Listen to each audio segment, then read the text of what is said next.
नमस्कार, मैं Preeti Agrawal, assistant professor chemistry in government college Kekri.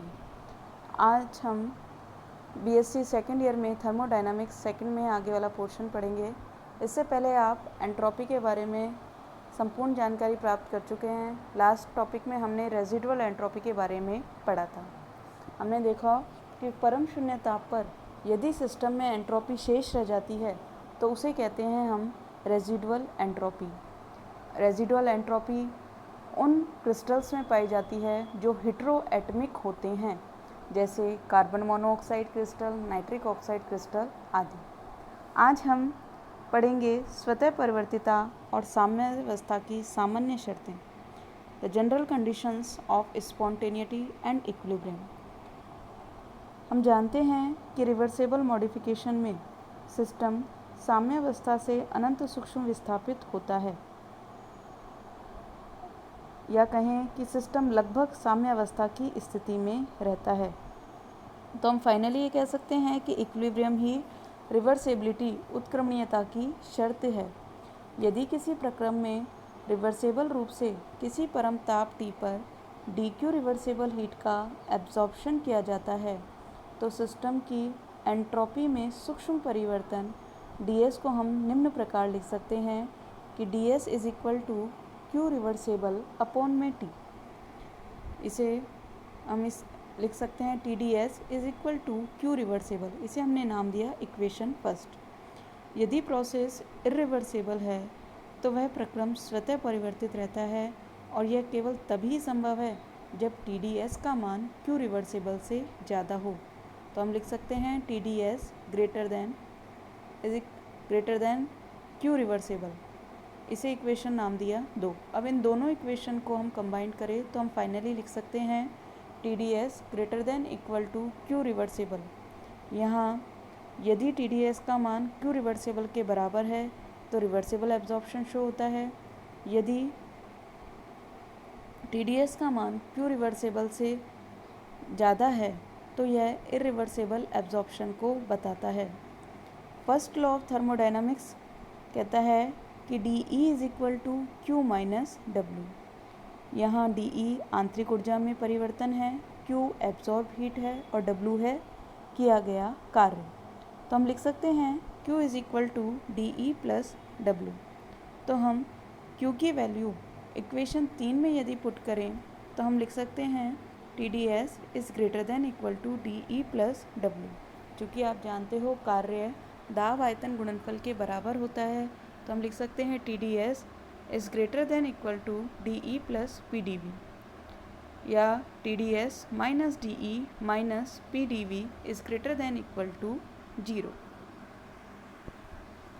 अब आगे है transformation of system at constant temperature, जिसे स्थिर ताप पर तंत्र के रूपांतरण में ऊर्जा परिवर्तन को कहा जाता है हेल्महोल्ट्ज़ एनर्जी। देखिए क्या होती है हेल्महोल्ट्ज़ एनर्जी। यदि किसी सिस्टम की स्टेज में कांस्टेंट टेम्परेचर पर कोई परिवर्तन किया जाता है तो हम लिख सकते हैं TdS is equal to dTs। इसे नाम दिया इक्वेशन 5।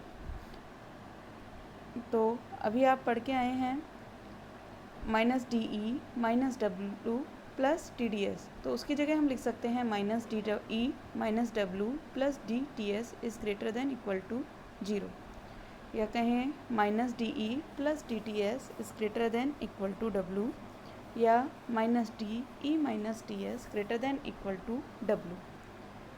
इसे हमने नाम दिया इक्वेशन 6। यहाँ E माइनस TS जो व्यंजक हमें प्राप्त हुआ है उसे एक नए सिंबल से रिप्रेजेंट करते हैं जिसका नाम है A, और इसे कहा जाता है हेल्महोल्ट्ज़ एनर्जी, अर्थात A is equal to E minus TS। आप देख रहे हैं Helmholtz energy variable internal energy, temperature और एंट्रोपी का फलन है, तो यह भी एक स्टेट फंक्शन प्रॉपर्टी है, अर्थात यह सिस्टम की इनिशियल और फाइनल कंडीशन पे डिपेंड करती है, सिस्टम के पाथ पर नहीं। तो हम लिख सकते हैं minus TA is greater than equal to W। जब हम इसका इंटीग्रेशन करेंगे तो हमें मिलेगा minus delta A greater than equal to W। तो हम कह सकते हैं कि आइसोथर्मल मॉडिफिकेशन में सिस्टम द्वारा किया गया कार्य हेल्महोल्ट्ज़ एनर्जी में कमी के बराबर या उससे कम होता है। यदि माइनस डेल्टा ए की वैल्यू W से ज़्यादा है या कहीं किए गए कार्य से ज़्यादा है तो यह सिस्टम की स्पॉन्टेनिटी स्वतः परिवर्तिता को बताता है, और यदि माइनस डेल्टा ए का मान W के बराबर है तो वह सिस्टम की इक्विलिब्रियम कंडीशन शो करता है।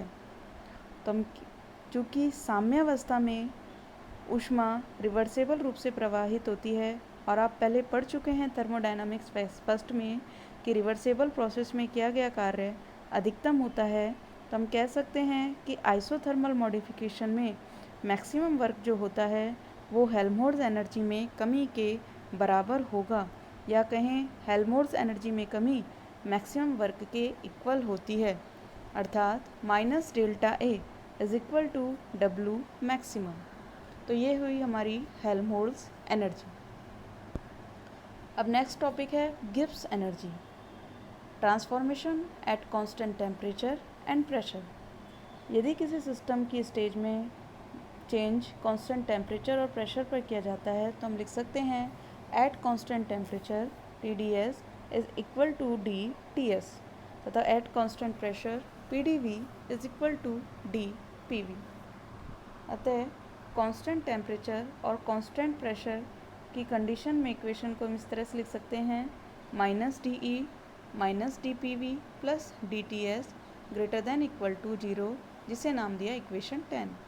चूँकि इस अवस्था में सिस्टम में दाब आयतन कार्य के अलावा अन्य कार्य भी होते हैं, तो उस अन्य कार्य को हम dWA से व्यक्त करते हैं और उसे इसी इक्वेशन में कंसिडर करेंगे और लिख सकते हैं -dE minus dPV plus dTs plus dWA greater than equal to 0।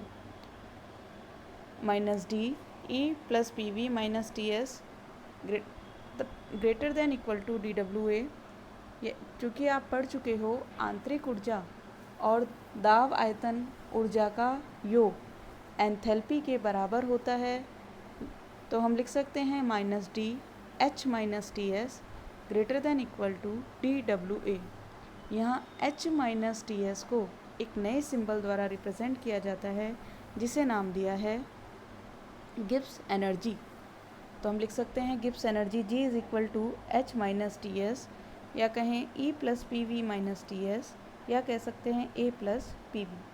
चूँकि G भी इन सभी स्टेट फंक्शन का कॉम्बिनेशन है तो G भी एक अवस्था फलन गुणधर्म होगा। तो हम लिख सकते हैं -dG is greater than equal to dWA।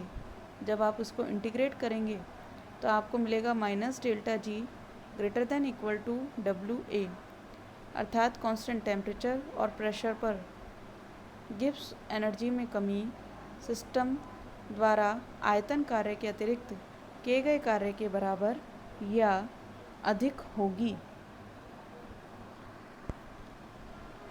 माना सिस्टम यदि इक्विलिब्रियम कंडीशन में है तो रूपांतरण स्वतः होता है। इस रूपांतरण में प्रेशर वॉल्यूम कार्य के अतिरिक्त कोई अन्य कार्य नहीं होता, तो हम लिख सकते हैं WA इज इक्वल टू 0।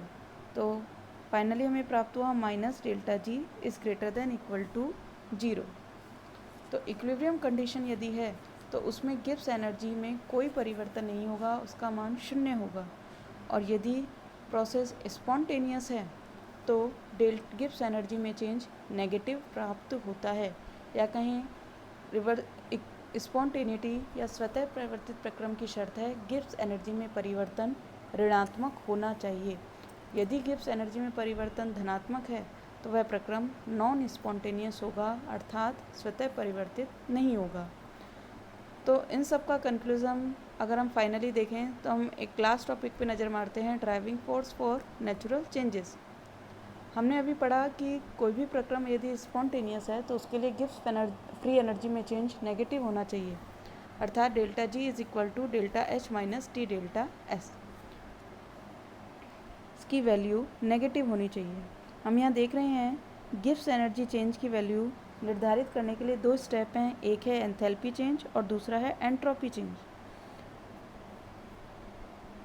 तो हम डेल्टा जी की नेगेटिव वैल्यू निम्न कंडीशंस में प्राप्त करते हैं। सबसे पहले हम लेते हैं एक्सोथर्मिक रिएक्शंस, अर्थात वो रिएक्शंस जिनमें डेल्टा एच की वैल्यू नेगेटिव है।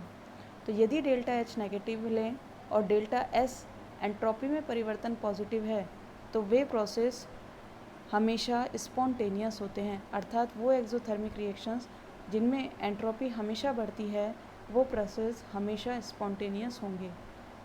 और दूसरी कंडीशन यदि हम एक्सोथर्मिक कंडीशन में देखें जिसमें डेल्टा एस की वैल्यू नेगेटिव है तो उसके लिए ज़रूरी है कि डेल्टा एच की वैल्यू टी डेल्टा एस से ज़्यादा होनी चाहिए।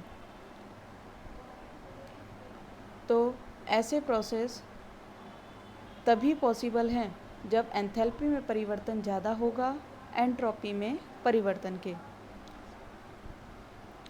और नेक्स्ट अगर हम देखें अब एंडोथर्मिक रिएक्शंस जिनमें डेल्टा एच की वैल्यू पॉजिटिव है और डेल्टा एस भी पॉजिटिव है, तो ऐसे प्रक्रम स्पॉन्टेनियस तो होंगे लेकिन वो तभी होंगे जब टेम्परेचर हाई हो, उच्च ताप पर ही, क्योंकि हाई टेम्परेचर पर ही टी डेल्टा एस की वैल्यू डेल्टा एस से ज़्यादा होगी तो ये प्रोसेस स्पॉन्टेनियस होंगे।